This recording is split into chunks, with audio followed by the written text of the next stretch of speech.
Great. Hello. Good afternoon, everyone. Thank you for having me here. I keep wanting to say this evening because it's so dark, but you're right, it's not quite that late. I'm looking forward to sharing my story with you. It was funny because I had mentioned to a few of my staff members and a couple friends that I had been asked to come do this, and it was reassuring because within their response, they thought, yes, stress and career changes and the path you've kind of taken, you'll probably have, or they know that I have something to share. Having said that, it's certainly just one story and one experience that I've gone through, and definitely not the, there are other people, maybe even here, that have gone through way more stressful situations than I had to endure, but nonetheless, it's my story, and I'm happy to be here to share it with you. So to start from the beginning, I moved to Niagara in 2003 to attend Brock University, and I was in the Child and Youth Studies program for 4 years. My plan was to come to the Child and Youth Studies program. I selected that program specifically because I wanted to be a teacher. And I thought, well, it made sense. I can learn about child development and whatnot, and then hopefully get into Teachers College and become a teacher. So that's the path I was on and looking forward to. So I did my 4 years in Child and Youth Studies, and I applied to do my Teachers College year at a few different places, hoping that I would get in here. That was going to make life easier. And I was fortunate enough to be accepted, so I did my 1 year of Teachers College here. And it was during that year that things started to change a little bit. Not from my teachers in Teachers College, started getting this sense, but through outside sources started to learn that there's not a lot of teaching jobs. So I don't know if any of you guys are aware of that. In Teachers College, in our classes, our teachers were saying things to us like, next year when you have your own class, this is what you're going to be doing, and when you're teaching next year. And so we were all hearing that, and I started to get very aggravated by the end of that year and asking, why do you keep saying that? Because you know we're not teaching next year. And I was fortunate enough to have outside sources that they were educating me in that way, and I was learning that I was going to finish my 5th year of university. I thought I'd got to the end point, and then it was just the challenge of getting a teaching job, only to realize that that probably wasn't a realistic goal to have anymore. So I started exploring other options. I still knew I wanted to teach. That was the plan, and I didn't want to stray too far away from that at the time. But, and unfortunately, I can't remember specifically what made me do this, but I decided to go visit the current program graduate director in the Child and Youth Studies program. I really liked the program, the 4 years that I was in there. And I asked about the master's program. I think I thought if I was fortunate enough to get on the supply list after Teachers College, I needed to be doing something else. I needed to continue my education, to keep options open. I knew supply teaching wasn't something I was going to be doing daily, so what was I going to do with the rest of my time? So that's kind of how I ended up applying, which that in itself was a tough and stressful decision, but exciting, probably a little bit more exciting than stressful, to apply to do my MA. I think it was a little bit stressful because it was so new and it wasn't an idea that really crossed my mind before that. So that's what I did, and I was accepted into the program. So I did my 2 years in the Child and Youth Studies graduate program, really enjoyed it. And it was during that time that I started to explore learning disabilities. That'll make sense in a couple minutes. And I was fortunate enough, not everyone was, but I was fortunate enough to get on the supply list. So I was able to work as well as going to school. Speaking of stress, a little bit of stress, not as challenging as it probably sounds to work and go to school at the same time. I think you'll hear from some other panelists who do that quite well. And I enjoyed it. So I had an opportunity to make connections in the teaching world, which was a huge goal, gain experience in the teaching world, and I really enjoyed it. Supply teaching itself, I won't even get into that. That can be a bit stressful. It's starting a new job every day, not knowing where you're going or who you're working with or what the kids are going to be like. But I really enjoyed the graduate program, and that provided me with an opportunity to focus on one of my interests that I started to develop in 2nd year, a little bit more in 3rd year, which was learning disabilities. So I enjoyed the program, I did that, and I also got married in the middle of my graduate program, so that was stressful, but again, a little bit more exciting. It was in my 2nd year that I learned that there was a job opening with the local Learning Disabilities Association. At this time, I didn't even know much about the Learning Disabilities Association. I knew that there was one.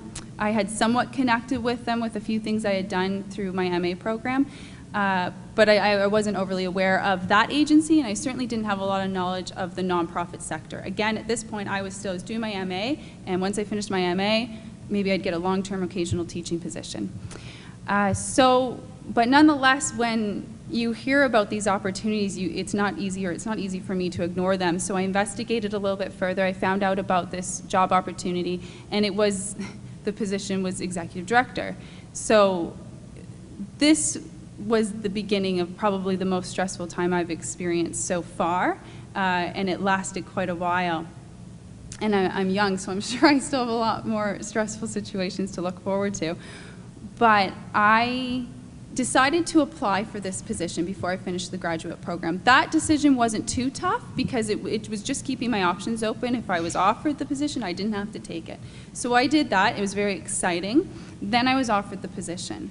Now I had to make the decision. I couldn't supply, teach, and continue down that path while doing this at the same time. It didn't mean I could never go back to teaching, but what did I want to do right then? And a lot of things, a lot of factors to weigh. But in the end, the neat thing with learning disabilities was it wasn't completely disconnected with what I do. It's very much connected to education and learning and children learning and early learning, so a lot of my interests. And I was certainly confident at that point with the knowledge I had gained through my program on learning disabilities. But again, didn't know about the nonprofit world. Certainly didn't take any business courses while at Brock. That would have really benefited me. So that was a tough decision. But I decided after a lot of, I talk things through, I think a lot, I analyze a lot, but I really appreciate we were talking about networking, and I had a very strong, small, but strong network of close people around me that allowed me the opportunity to speak about this tough decision, and I really talked my way through it.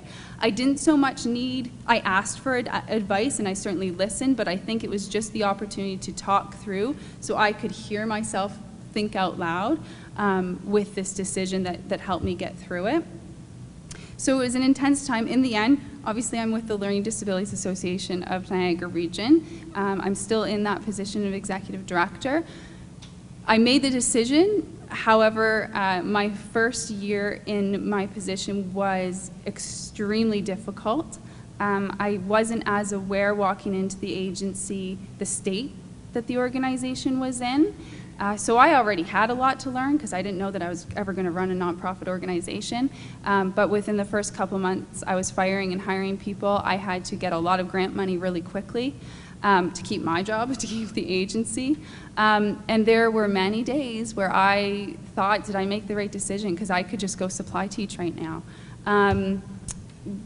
But having gone through all of that and experiencing that huge learning curve, I did grow a lot. I get asked the question, knowing what I know now and how difficult and challenging it was to make the decision in the career change, but also that first year in my career.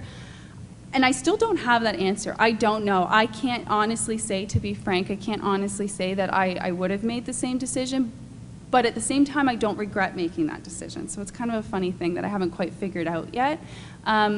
I don't regret it because I'm very happy in my position now. The agency is doing very well. I feel like we've had a lot of success, and therefore I've had a lot of success. And I've learned a ton and grew a lot as a person. And I think through stressful, difficult times, there is that opportunity to figure out who you are that much more. So I appreciate at the same time, as challenging as it was, and if I would go through it again, I don't know. But I did learn a lot. So there's a few things that I thought I could leave you with as to suggestions with reflecting back. This wasn't that long ago that I went through this, so I'm still processing and reflecting and figuring out what I gained from it. But it was certainly a journey, and it's not over yet. I think looking back to when I was a student, I wish someone had told me how important it was to keep options open. I used to think that it was important to know where you would end up. And it was actually my master's advisor, before he was my advisor, he said to me, you don't know where you're going to end up. And I thought, well, I do, I'm going to be a teacher. And now, my gosh, I think about that. I've thought about that for years, and now I'm at the point where it's okay. I still don't know where I'm going to end up. I don't know how long I'll be in this position, speaking about how many different careers and jobs we might have. I don't know how long I'll be here. I'm happy that I'm here now. I don't know that I won't go back to teaching, probably not anytime soon because there's no jobs. But I don't know where I'm going to end up, and now I'm at the point where I realize that that's a good thing. And it's really exciting. And I think some people, we were talking about this earlier, I think some people have always been okay with that. I wasn't one of those people. I liked having a plan. I liked knowing my path. So it was stressful when things weren't working out. But it's turned out to be a good thing. But keeping options open. As a student, I think you can get set in, this is the path I'm going down, this is the type of job I'm going to have. Maybe it will be, but maybe it won't be, and that's okay. This one's probably obvious, but as a student, again, I wish someone had really sat me down and told me, look into those jobs. What line of work are you looking to get into? What are the job prospects? What are the qualifications? Who are the people working there now? Day to day, that's the stuff you need to know. That's just reality. I already mentioned, and it was pointed out earlier, the importance of networking. Just to emphasize that, I wouldn't have gotten through that difficult time if it wasn't for a few key people. Again, just to know that they were supporting me no matter what, and that they would listen to me talk through all of that. And then I think the last point that I want to leave you with, because I think people ask, well, how did you end up making whatever decisions you made? And I've always been the type of person who I don't want to have regrets. I get hung up on that. But I think having gone through that, I made decisions based on my values, if that makes sense. So I think you guys are probably all at the point where you have a sense of who you are and what you believe in and what's important to you. And I think that if you kind of get rid of all the mess in your head when you're trying to make these decisions and think about who you are at the core and what you believe in and where you want to end up and what's important to you, and that's how you make your decisions, then it might not be the best decision, but it was the best decision you could make at that time. So for me anyway, looking back, that you can't regret a decision you made through that process. So I hope that helps, and thank you for having me here tonight.